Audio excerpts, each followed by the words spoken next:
শাসনের নামে কেউ বা পিছছে মেহনতি জনতারে, ইমানের উপর আঘাত ওরা হানিছে বারে বারে।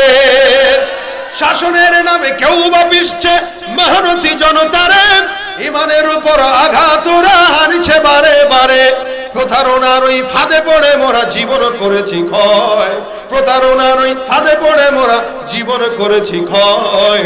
বিপ্লব মানে জীবন দেয়া বসে থাকা নয়, সে কোনদিন আসবে না রে করো যদি ভয়। ধর্মকে আজ পুঁজি করিয়া ডাল ভরা বলি দিয়ে, কত যে সুফি খুশিতে মাতাল হাদিয়া তোহফা পেয়ে। 53 বছর আমরা ক্ষমতা দেখেছি, একদল গিয়েছে একদল এসেছে, শান্তি আসে? একদল অমুকের দালালি করে, আরেক দল অমুকের দালালি করে, আজীবন দালালি করবেন, শান্তি আসবে না। দালালি হবে কার? যাদের হাতে যায় ক্ষমতা, দেশ যেন বাপের ভিটা, রাখতে চেয়ার শুরু করে বিদেশিদের পাচাটা। যাদের হাতে যায় ক্ষমতা, দেশ যেন বাপের ভিটা, রাখতে চেয়ার শুরু করে বিদেশিদের পাচাটা।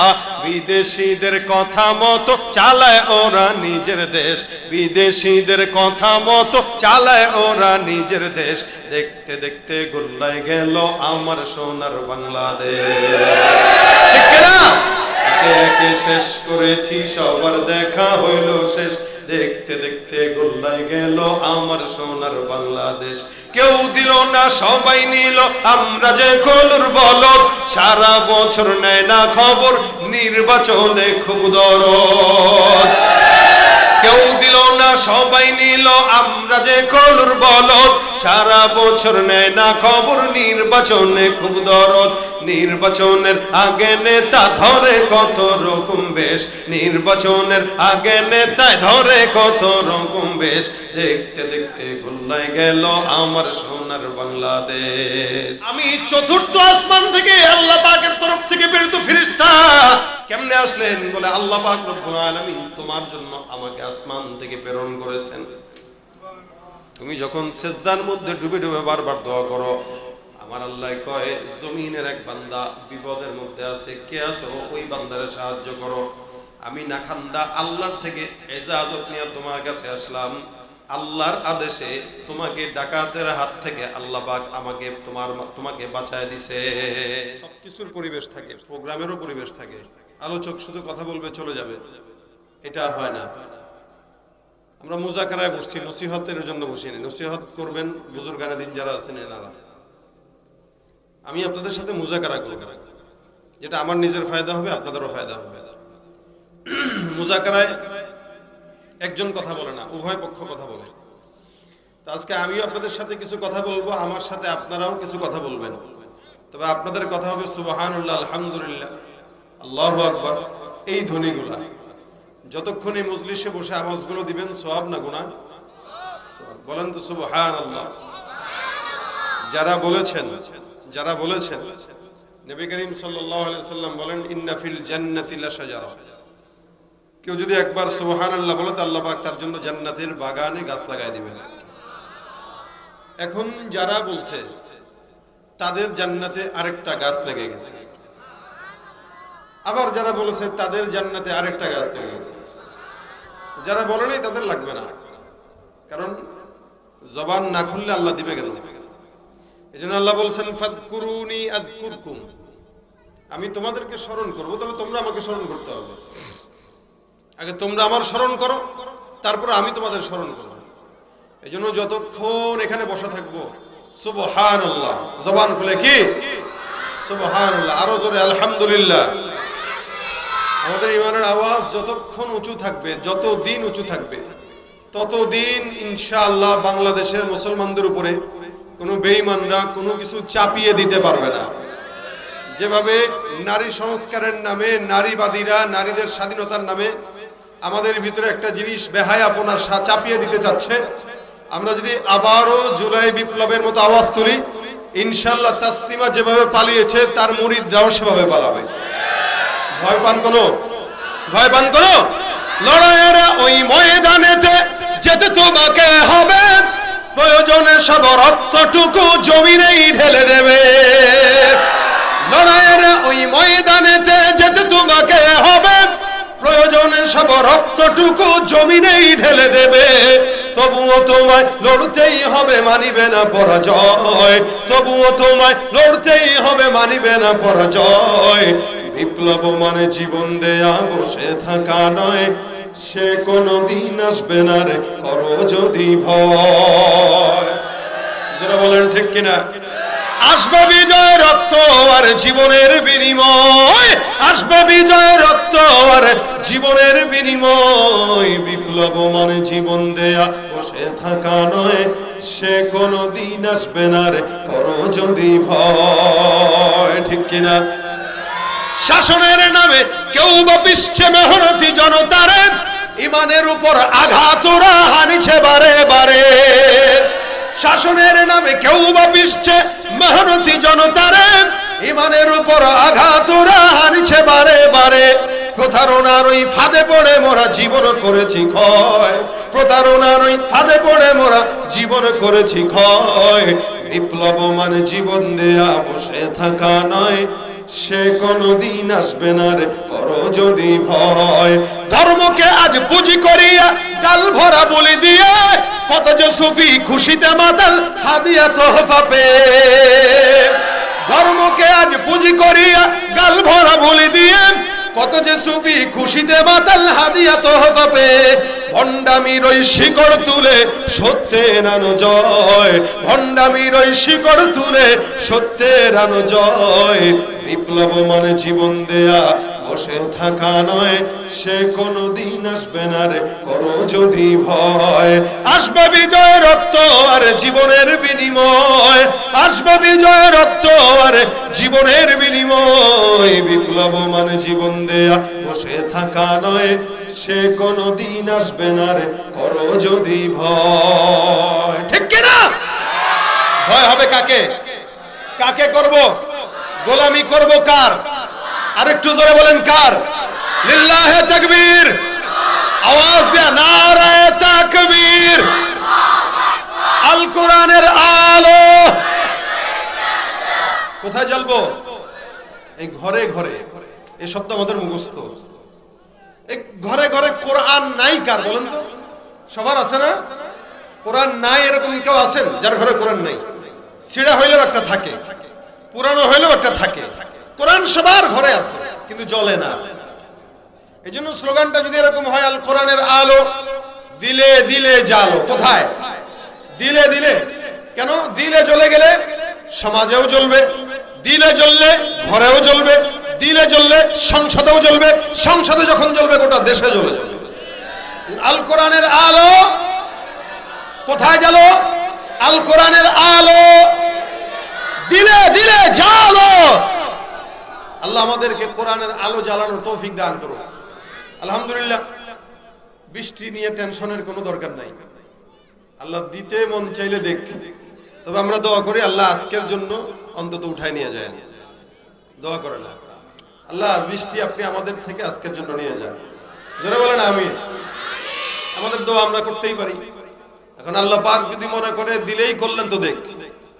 আল্লাহ পাক বলেন, আখিরি জামানায় একদল উম্মত আসবে, মুহাম্মদুর রাসূলুল্লাহ সাল্লাল্লাহু আলাইহি ওয়াসাল্লামের উম্মত। এরা আখিরি নবীর উম্মত হওয়ার কারণে আমি আল্লাহ পাক রব্বুল আলামিন তাদেরকে নামাজ দিব। ওই যে আল্লাহর পয়গম্বর মেরাজের রাত্রিতে আল্লাহ থেকে নামাজ নিয়ে আসলেন 50 ওয়াক্ত। মুসা পয়গম্বর বলেন, নবী 50 ওয়াক্ত আপনার উম্মত পারবে না, এটারে কমাইতে কমাইতে 5 ওয়াক্তের মধ্যে নিয়ে আসছেন। আমার আল্লাহ পাক রব্বুল আলামিন বলেন, পয়গম্বর আপনি যদিও 5 ওয়াক্ত নামাজ আমি আল্লাহ রব্বুল আলামিন আপনাকে দান করলাম, তবে এই 5 ওয়াক্তর কোন বান্দা যদি পুঙ্খানুপুঙ্খানু নাজিল করে, পুঙ্খানুপুঙ্খানু আদায় করে, আল্লাহ পাক 5 ওয়াক্তের বিপরীতে 50 ওয়াক্তের সওয়াব আমলনামায় লিখে দিবেন। আল্লাহ পাক রব্বুল আলামিন কমতি দিবেন না। এই যে মুসা পয়গম্বর বলে, মালিক ওরা কারা? বলে আখিরি নবীর উম্মত। আল্লাহ পাক রব্বুল আলামিনের বান্দারা যখন নাকি নামাজের মধ্যে দাঁড়াবে, ফজরের নামাজ থেকে এশা পর্যন্ত বান্দা যখন পড়বে, আলহামদুলিল্লাহ রাব্বিল আলামিন আর রহমানির রহিম মালিক ইয়াউমিদ্দিন। প্রত্যেকটা বান্দা ফজর থেকে ইশা পর্যন্ত অথবা অন্য কোন নামাজের মধ্যে যখন নাকি সূরা ফাতিহা তেলাওয়াত করবে, আয়াত তেলাওয়াত করবে, আমার আল্লাহ পাক এক একটা আয়াতের জবাব দিয়া বান্দার সঙ্গে নামাজের মাধ্যমে সরাসরি কথা বলা শুরু করে দিবে। বান্দা বলবে আলহামদুলিল্লাহি রাব্বিল আলামিন, আল্লাহ বলবেন হামিদানি রাব্বি। এভাবে করে করে প্রত্যেকটা আয়াতের বিপরীতে আল্লাহ আপনার আমার নামাজের ভিতরে আয়াতের মাধ্যমে জবাব দান করেন। আমরা শুনি না কেন? আমরা আল্লাহ পাকের জবাব শোনার যোগ্যতা রাখি না। কিন্তু আল্লাহ পাক রব্বুল আলামিন সরাসরি আপনার সঙ্গে আমার সঙ্গে কথা বলে। নামাজের মাধ্যমে, সিজদার মাধ্যমে বান্দা আল্লাহর নিকটবর্তী হয়। আল্লাহ পাক রব্বুল আলামিনের হাবিব বদরের যুদ্ধে সাহাবা আজমাইনদেরকে যখন নিয়ে যায়, যুদ্ধের ময়দানে সাহাবা আজমাইন যুদ্ধ করতে যান, হযরত আলী রাদিয়াল্লাহু তাআলা আনহু বলেন, আমি নবীর কাছে তাবুতে এসে দেখে আমার পয়গম্বর সিজদার মধ্যে ডুবে আছে। আমরা বদরের যুদ্ধে সাহাবা আজমাইন মাত্র 313 জন, যুদ্ধের কোনো পরিকল্পনা নাই, হাতের ভিতরে লাঠিও নাই, অস্ত্রও নাই, ঘোড়াও নাই, উট নাই, তরবারিও নাই। অপর দিকে সাহাবা আজমাইনদের বিপরীতে কাফের বেঈমানরা 1000। আল্লাহর নবী সিজদায় পড়ে বারবার কান্না করে। আলী বলেন, আমি রাসূলের কাছে যাওয়ার পরে তাকায় দেখি আল্লাহর পয়গম্বর সুন্দর করে দোয়া করতেছে, ইয়া হাইয়্যু ইয়া কাইয়্যুম। আমি আবার যুদ্ধের ময়দানে চলে গেলাম, কিছুক্ষণ পর আবার আসলাম, আবারও তাকায় দেখি আমার পয়গম্বর বলেন সিজদার ভিতরে ডুবে ডুবে ইয়া হাইয়্যু ইয়া কাইয়্যুম। আবার যুদ্ধের ময়দানে গেলাম, আবার যখন আসলাম আমার পয়গম্বরকে একটা জিনিস দেখলাম, সিজদায় পড়ে পড়ে বারবার বলে ইয়া হাইয়্যু ইয়া কাইয়্যুম। আল্লাহ নবী সিজদায় ডুবে ডুবে দোয়া করে আল্লাহর কাছে সাহায্য চায়, কারণ 313 জন সাহাবী বদরের যুদ্ধে রোজা রাখার হালতে আল্লাহর পক্ষে যুদ্ধ করতেছে, আর কাফের বেঈমানরা 1000 প্রায়। এদের সঙ্গে জিহাদ করে কোনোভাবেই পারা সম্ভব নয়, যার কারণে আল্লাহর কাছে সাহায্য চাওয়ার জন্য পয়গম্বর সোজাসুজি সিজদায় চলে গেলেন। হযরত আলী রাদিয়াল্লাহু তাআলা আনহু বলেন, আমি আবার যখন বদরের যুদ্ধে গেলাম, ময়দানে চলে গেলাম, লড়াই করতেছি, জিহাদ করতেছি, আল্লাহর কসম আমার পয়গম্বর সিজদার ভিতরে বারবার দোয়া করে। আমি এবার ময়দানের মধ্যে যে তাকায় দেখলাম আল্লাহর নবীর দুয়ার বদৌলতে কেমন যেন আসমান থেকে সাদা পোশাক পরা ফেরেশতা আল্লাহ পাক আমাদের মাঝখানে পাঠিয়ে দিয়েছে। যেই সমস্ত ফেরেশতারা আমরা সাহাবা আজমাইনদের সঙ্গে জিহাদের জন্য যুদ্ধের ময়দানে লড়াই করে। আমার আল্লাহ পাক রব্বুল আলামিন বলেন, লাকাদ নাসারাকুমুল্লাহু বিবাদরিন ওয়া আনতুম আদিল্লাহ। বদরের যুদ্ধে তোমরা সাহাবা আজমাইন যুদ্ধে লাভ করা, জয় লাভ করার কোনো ফিকিরে ছিল না, সুযোগে ছিল না, কিন্তু আমি আল্লাহ পাক রব্বুল আলামিন পয়গম্বরের দোয়ার বরকতে তোমাদেরকে সাহায্য করলাম। আল্লাহর নবী সিজদায় পড়েছিল, আর আমি আল্লাহ সিজদার পড়ে থাকার বদৌলতে বদরের যুদ্ধের সাহাবা আজমাইনদেরকে আসমানের ফেরেশতার মাধ্যমে সাহায্য করলাম। সুবহানাল্লাহ। এটা শুধু সিজদা, নবী সিজদায় পড়ে দোয়া করছেন। সিজদা আমরা সিজদা দিতে ভুলে গেছি, আমরা সিজদা দেওয়া ছেড়ে দিয়েছি। যতটুকু সিজদা নামাজের মধ্যে দিতাম ওটা তো নাই বললেই চলে, নামাজের বাইরে তো সিজদা দেয়ই না। হ্যাঁ দেয়, খেলোয়াড় খেলায় পাস করলে তখন দেয়, আর আমরা তখন ওই খেলোয়াড়দের স্ক্রিনশট নিয়ে বলি, আরে আমাদের দেশে একজন বুজুর্গ খেলোয়াড় আমরা পাইছি, ওই খেলোয়াড় রোজার ওযু না কইরা নাপাক অবস্থায় জুয়া খেলা তারপরে সিজদা দিছে, আর আমরা কই বাহ বাহ কত ইমানদার খেলোয়াড়। অথচ সিজদাটা ইবাদত। এখন কেউ যদি মদ খায়া বলে আলহামদুলিল্লাহ আমি আল্লাহ পাক আমারে মদ খাওয়াইছে সিজদা দেই, কি বলেন আপনারা, এই সিজদা কি ইবাদত হবে? কোনদিন সম্ভব? তাহলে জুয়া খেলার পরে ওই মাঠে সিজদা দিয়ে শুকরিয়া আদায় করা আর মদ খায়া আল্লাহর দরবারে সিজদা দেওয়া একই কাজ, কোনো ইবাদত নেই। সিজদা দিতে মন চায় তো রাতের অন্ধকারে বসে আছেন, ঘরের ভিতরে ঢুকে আলাদা সিজদা দেন, দীর্ঘ সিজদা দেন, আয়াতে কারিমা তেলাওয়াত করবেন, সিজদার আয়াত নগদে সিজদায় চলে যাবেন। রাসূল সাল্লাল্লাহু আলাইহি ওয়াসাল্লাম বর্ণনা করে, কোন মানুষ যখন সিজদার মধ্যে ডুববে, আল্লাহর বান্দারা সিজদার মধ্যে যখন চলে যায়, সিজদার আয়াত তেলাওয়াত করার পর বান্দারা যখন সিজদায় যায়, শয়তান পিছন দিকে দিকে পালায় যায়। শয়তান পিছন দিকে পালায় আর বলে, আহারে আমার মতো একজন নামি দামি ফেরেশতা শুধুমাত্র সিজদা দেওয়া না কারণে, সিজদা না দেওয়ার কারণে আল্লাহ পাক আমাকে শয়তান বানাইছেন, ইবলিস বানাইছেন, আর এই সমস্ত সাধারণ বান্দারা সেজদা দেওয়ার কারণে দুনিয়ার মধ্যে সবচাইতে দামি বানিয়ে দিয়েছেন আল্লাহ। শয়তান পিছন দিকে ফিরে যায় আর এই কথা বলে। কোন বান্দা যখন আয়াতুল সেজদার আয়াত তেলাওয়াত করার পরে সেজদা দেয়, তখন শয়তান পিছন দিকে ফিরে যায় আর বলে, আরে আমি সেজদা না দেওয়ার কারণে লাঞ্ছিত হয়েছি, আর এরা সেজদা দেওয়ার কারণে আল্লাহর কাছে দামি হয়েছে। সেজদা কত বড় দামি জিনিস ভাইরা আমার। আল্লাহ পাক রব্বুল আলামিনের পয়গম্বরের একজন সাহাবী ছিলেন, নাম হলো আবু মুআল্লাক, আনসারী সাহাবী। উনি ব্যবসা করতেন। আরবের জামানায় ব্যবসায়ী মানুষ যখন কোন জায়গায় যেত ব্যবসার জন্য, আগের থেকে ঘোষণা দেওয়া হয়ে যেত, অমুক এলাকা থেকে অমুক এলাকায় ব্যবসার কাফেলা যাবে, কার থাকবা নাম লেখায় দাও, আমরা অমুক সময় অমুক টাইমে অমুক তারিখে ব্যবসার জন্য সিরিয়া রওনা দিব। এইভাবে নাম ঘোষণা করা হতো। কেউ কেউ আবার একা একা যেতেন। আপনারা হাজীগঞ্জে যারা ব্যবসা করেন, কেউ ঢাকার থেকে মাল কেনার জন্য গ্রুপ নিয়ে যান, কেউ আবার একা একা মাল কিনে নিয়ে আসেন। আবু মুআল্লাক একজন আনসারী সাহাবী, উনি ব্যবসার মাল বেচার জন্য অথবা কেনার জন্য রওনা হয়ে গেছেন, একা একা, কেউ নাই সাথে। যেতে যেতে মরুভূমির মাঝখানে, হাদিসের ঘটনা শোনাইতেছি, মরুভূমির মাঝখানে আবু মুআল্লাক রাদিয়াল্লাহু তাআলা আনহু একটু তাবু গাড়লেন বিশ্রাম নেওয়ার জন্য। বিশ্রাম নেওয়ার জন্য যখন তাবুটা গাড়লেন, আশেপাশে কেউ নাই, শুধু মরুভূমির বিশাল মাঝখানে উনি একা। উনি যে ওই জায়গায় একা বসা, এই জায়গায় আশেপাশে কেউ নাই। উনি খাদ্য গ্রহণ করলেন, ওযু করলেন, নামাজ আদায় করলেন, এরপরে একটু শুইলেন। ঘুম চলে আসলো। আল্লাহর বান্দা হঠাৎ করে জেগে গেলেন। তাকায় দেখে চতুর্দিক থেকে ডাকাত সর্দার তাকে ঘেরাও করে দিয়েছে। আবু মুআল্লাক ভয় পেয়ে গেছে। এই কারা আপনারা? আমরা ডাকাত সর্দার, আমি আরবের ডাকাত। খুব শুনেন, এই ডাকাত এখনো আছে। আপনাদের এই হাজীগঞ্জ থেকে এক সময় ওই কচুয়ার এই রোডে আমরা ঢুকতে গেলে 14 বার চিন্তা করতাম যে ঢুকবো কি ঢুকবো না। এখন তো আলহামদুলিল্লাহ এখনো আছে, নতুন করে আসছে। ওই যে হাত বদল হয়েছে, চোর বদল হয় নাই। কথা কয় না? হাত বদল হয়েছে, চোর বদল হয় নাই। হাত বদল হয়েছে, চাঁদাবাজ বদল হয় নাই।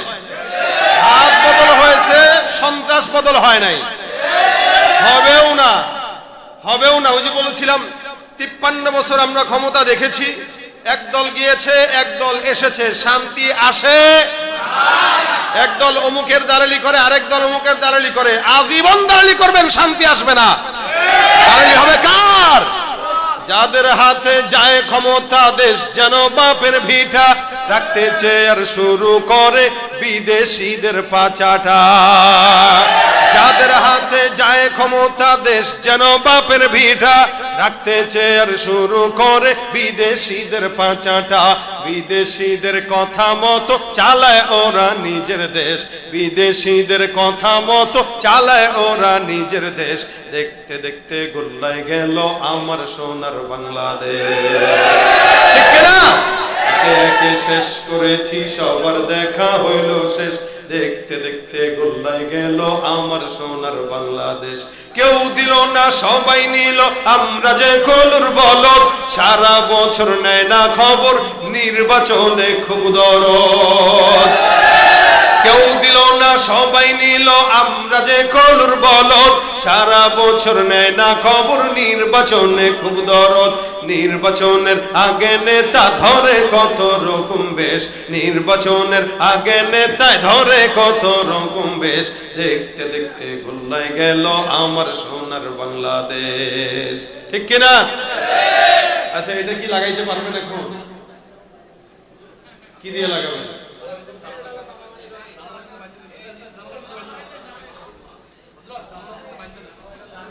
এদিক দিয়ে তো পড়ে যাবে।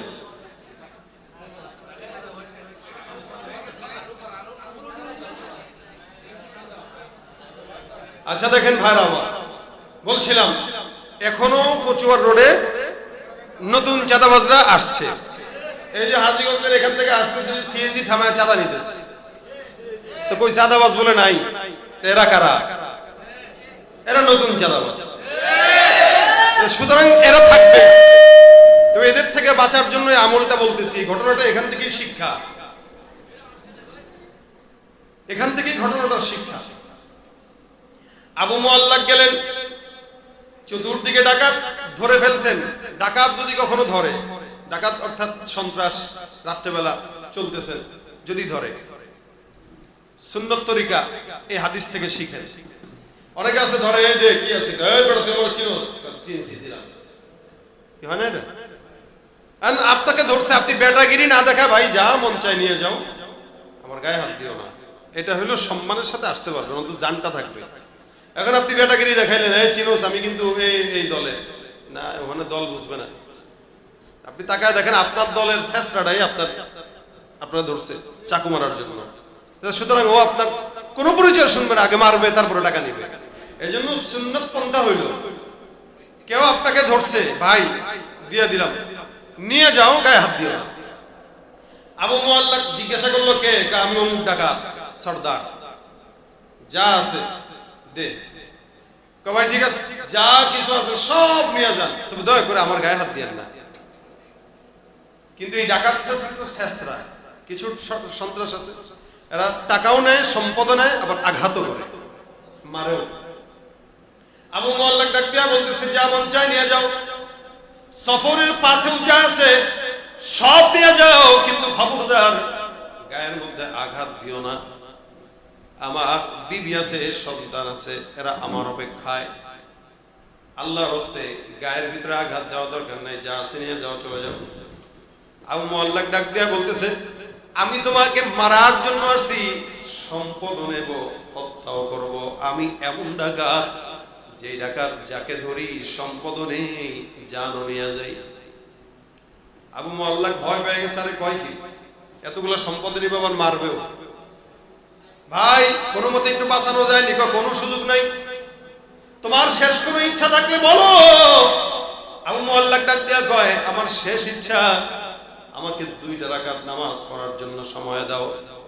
আমি ইন্তেকালের আগে আমার মাওলার সঙ্গে 2 রাকাত নামাজের মাধ্যমে কথা বলতে চাই। আমার আল্লাহর সঙ্গে আমি যখন নামাজে দাঁড়াই, আমার মাওলায় নামাজের মধ্যে আমার মতো বান্দার সঙ্গেও কথা বলে। আমি যেহেতু বিপদে পড়েছি, আমার মাওলার সঙ্গে আমাকে কিছু কথা বলা দরকার। আবু মুআল্লাক এবার ডাক দেয়া বলে, কারো সঙ্গে কথা বলে কোনো ফায়দা নাই, তুমি নামাজের মধ্যে দাঁড়ায় আসমান থেকে মাওলার নামায় নিয়ে আসতে পারবা না। এই বেটা মনে করছে এই মনে হয় আল্লাহর সাধারণ বান্দা, কিন্তু সাহাবী আল্লাহর কাছে নামাজের মধ্যে দাঁড়ায় গেছে, সিজদার মধ্যে ডুবে গেল। সিজদা এত দীর্ঘ লম্বা, সিজদার মধ্যে তাকায়, সিজদার ভিতরে দিয়া, এই সিজদার ভিতরে যা বারবার দোয়া করে, ইয়া ওয়াদুদ ইয়া ওয়াদুদ ইয়া ওয়াদুদ ইয়া দাল আরশিল মাজিদ ইয়া ফাআলাল লিমা ইউরিদ। আল্লাহ পাক রব্বুল আলামিনের কাছে সিজদায় দোয়া করে, আসআলুকা বিইজ্জিকাল্লাযী লা ইউরা ওয়া মুলকিকাল্লাযী লা ইউদা ওয়া বিনুরিকাল্লাযী মালাআ আরকানা আরশিক আন তাকফিনি শাররা হাযাল লাস ইয়া মুগীসু আগিসনি ইয়া মুগীসু আগিসনি। দেখেন সিজদায় যে দোয়া করতেছেন, ইয়া ওয়াদুদ ইয়া ওয়াদুদ ইয়া দাল আরশিল মাজিদ ইয়া ফাআলাল লিমা তুরিদ আসআলুকা বিইজ্জিকাল্লাযী লা ইউরা ওয়া মুলকিকাল্লাযী লা ইউদা ওয়া বিনুরিকাল্লাযী মালাআ আরকানা আরশিক আন তাকফিনি শাররা হাযাল লাস ইয়া মুগীসু আগিসনি।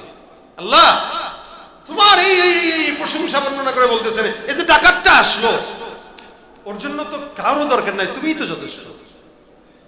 সমুদ্রের মাঝখানে কোন বান্দা ডুবতেছে, কেউ ডাকে সাড়া না দিল, দেয় কে? আল্লাহ। মরুভূমির মাঝখানে কেউ নাই, শুনবেন কে? আল্লাহ। মনে রাখবেন, রাত 3টার দিকে, 4টার দিকে, 2টার দিকে এলাকার কোন চেয়ারম্যান আপনার কথা শুনবে না, কোন মেম্বার শুনবে না, কিন্তু আল্লাহকে ডাক দেন, আল্লাহ শুনবে। এদেশের এলাকার মেম্বার না থাকলেও এলাকা চলে, ইউনিয়ন পরিষদের চেয়ারম্যান না থাকলেও ইউনিয়ন পরিষদ চলে, বাংলাদেশের রাষ্ট্রপ্রধান পালায় চলে গেলেও রাষ্ট্র ঠিক মতোই চলে। কিন্তু আল্লাহ না থাকলে 1 সেকেন্ডের জন্য চলে না, ঘুম না তন্দা, লা তাখুযুহু সিনাতুন ওয়ালা নাওম। আল্লাহ তো শুনে, তবে ডাকার মতো ডাকা লাগে। ডাক দেয়া কয়, ইয়া মুগীসু আগিসনি, আল্লাহ তুমি তো এটার জন্য যথেষ্ট, আমার একটু সাহায্য করো, সহযোগিতা করো, বিপদের মধ্যে আছি, তুমি আমার কথা শুনো। বারবার ডাক দেয়, লম্বা সেজদা দিয়া ডাকাত পাশ থেকে কয়, কিরে বেটা ডরাইছস নাকি, তাড়াতাড়ি উঠোস না কেন, ওঠ। কিন্তু এই বেচারা সেজদার ভিতরে বারবার এই দোয়াটাই পড়ে। হঠাৎ করে সেজদার ভিতরে সেজদারত অবস্থায় আওয়াজ কানের ভিতরে আসলো, কোন একটা জায়গা থেকে ঘোড়ার পায়ের শব্দ দিয়ে কেউ জানি সামনের দিকে আগায় আসতেছে। বেচারা একটু পরে তাকায় দেখে, বুঝলো ঘোড়া যেন তার পাশে এসে থামলো। একটু ধস্তাধস্তির আওয়াজ। আল্লাহর বান্দারে কেউ মনে হয় বলতেছে, ভাই তুমি মাথাটা সেজদা থেকে উঠাও। আবু মুআল্লাক সেজদা থেকে মাথা উঠায়, আর তাকায় দেখে সুন্দর সুদর্শন একজন যুবক আবু মুআল্লাকের পাশে দাঁড়ায় আছে। আর তার পাশেই ওই যে ডাকাত সর্দার, তার কল্লাটা জমিনের মধ্যে ছিন্ন হয়ে পড়ে আছে। সুবহানাল্লাহ। আরে এটা কি জিনিস? আজিও তাকায় আছে, এ কি, কে ভাই আপনি? এর হাল এরকম কেমন হইল? এর হাল কিরকম, কেন এরকম হইল, কিভাবে হইল? এবার এই ডাক দিয়া বলতেছ, ভাই আমি দুনিয়ার কোন বান্দা না, আমি চতুর্থ আসমান থেকে আল্লাহ পাকের তরফ থেকে প্রেরিত ফেরেশতা। কে এটা? ফেরেশতা। কেমনে আসলেন? বলে আল্লাহ পাক রব্বুল আলামিন তোমার জন্য আমাকে আসমান থেকে প্রেরণ করেছেন। তুমি যখন সেজদার মধ্যে ডুবে ডুবে বারবার দোয়া করো, আমার আল্লাহ কয় জমিনের এক বান্দা বিপদের মধ্যে আছে, কে আছো? ওই বান্দারে সাহায্য করো। আমি নাখান্দা আল্লাহর থেকে ইজাজত নিয়ে তোমার কাছে আসলাম। আল্লাহর আদেশে তোমাকে ডাকাতের হাত থেকে আল্লাহ পাক আমাকে তোমাকে বাঁচায় দিছে।